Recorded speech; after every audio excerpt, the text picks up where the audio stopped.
High in the Himalayas of Nepal, men risk their lives on sheer cliffs to harvest one of the rarest and most dangerous substances on Earth, Himalayan mad honey. Created by giant honeybees, infused with natural toxins and worth hundreds of dollars per jar, this honey has powers that blur the line between medicine and poison. Today, we uncover the deadly hunt, the science behind mad honey, and why an ancient tradition may soon disappear forever. This is not farming, ordinary. It is produced by Apis laboriosa, the world's largest honeybee. These bees are aggressive, territorial, and build their massive hives on vertical cliff faces, sometimes hundreds of feet above the ground. Reaching them requires far more than courage. For generations, Nepal's indigenous Gurung people have carried out this hunt, passing down knowledge through families, not books. The timing is precise. There are only 2 short windows each year, in spring and autumn, when the bees have produced enough honey to make the risk worthwhile. When those weeks approach, entire villages shift into preparation mode. Before a single man descends a cliff, the hunt begins on the ground. 2. Preparation, where tradition meets necessity. Preparation lasts days. Men, women, and children all take part.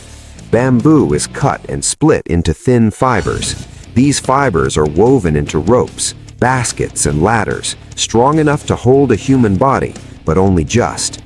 Every tool is handmade. Every knot matters. Tradition dictates that at least one member of every family participates. This is not optional. The hunt belongs to the whole community. Before departure, the village performs a ritual sacrifice, offering an animal to their gods. The purpose is protection, not success. The hunters know that even with blessings, death is always a possibility. Then, carrying ladders, baskets, and fire-making tools, the group begins a long trek on foot toward the cliffs. They walk knowing some hunts never end, with weighing dozens of kilograms, clinging to rock faces like living fortresses. Surrounding them is a dense cloud of bees, each nearly twice the size of a common honeybee. A single sting is painful. Multiple stings can be fatal. To survive, the hunters rely on one of the oldest tools in human history: smoke. 4. Why smoke is life or death. Bees communicate through pheromones, chemical signals that alert the hive to danger. When threatened, thousands can swarm within seconds. Smoke disrupts this system. Large bonfires are built beneath the cliffs. The smoke rises, blocking pheromone communication and triggering a panic response in the bees. In this state, they gorge themselves on honey, becoming sluggish and less aggressive. But this only works if the hive is low enough. Some hives sit far above the smoke line, untouched, alert, and deadly. This is where the real danger begins. 5. The descent. Once the smoke reaches the hives, fire while suspended on bamboo is extremely dangerous. One spark can ignite the ladder itself. History is filled with fatal mistakes. Elders tell stories of ladders catching fire, of men trapped with flames climbing toward their feet, forced to let go rather than burn alive. Others speak of hunters overwhelmed by bees when smoke arrived too late. Death by fall, death by fire, death by stings. These risks are never forgotten, and yet they continue. Why? 7. What makes mad honey so valuable? The answer lies in the flowers. At high altitudes, rhododendron plants bloom in abundance. These plants contain greanotoxins, naturally occurring neurotoxins produced as a defense against insects. Most bees avoid them. Apis laboriosa does not. The bees collect this nectar, process it into honey, and in doing so, retain the toxins. The result is mad honey, a substance that, in small doses, can cause euphoria, dizziness, deep relaxation, hallucinations.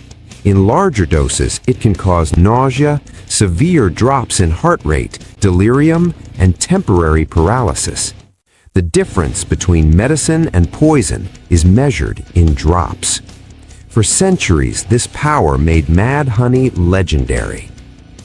8. A history of poison and war. Mad honey's effects were known long before modern science. In the 1st century BCE, during wars between ancient kingdoms and the Roman Republic, mad honey was used as a biological weapon. Honeycombs were left along mountain paths. Soldiers consumed them, became incapacitated, and were ambushed. This same substance harvested today once decided battles. But today, the threat is not war, it's disappearance. 9. A dying tradition. Himalayan honeybee populations are collapsing. Climate change has altered flowering seasons. Rhododendrons bloom later, reducing honey production. Pesticides, pollution, and infrastructure development have further damaged ecosystems. Where villages once harvested dozens of liters per hunt, yields have dropped dramatically. Some regions now rely on only 10 to 12 viable hive locations. Young people are leaving. Nearly 14% of Nepal's population works abroad, sending money home. For many, the risk of honey hunting no longer makes sense when safer income exists elsewhere. Without new hunters, the tradition may vanish within a generation. Yet, adaptation offers a fragile hope. 10. Tourism and a possible future. As mad honey gained global attention, interest in the hunt itself grew. Tourists now travel to Gurung villages, paying thousands of dollars to witness or even participate in the harvest under supervision. This new income may keep the tradition alive.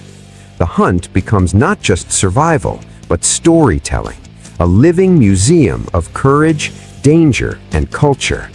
So what remains when the smoke clears? Conclusion: why this matters. Himalayan mad honey is more than a rare substance. It represents humanity's relationship with nature, the cost of tradition, the balance between risk and reward. These hunters are not thrill seekers.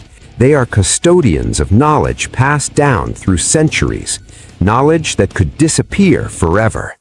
As climate change accelerates and younger generations move on, the cliffs may one day stand empty, and the world may lose one of its most extraordinary traditions. Which part of the Himalayan honey hunt shocked you the most? Would you risk your life for mad honey? Let me know in the comments. If you enjoyed this deep dive into extreme traditions and rare natural phenomena, subscribe for more stories like this. Thanks for watching.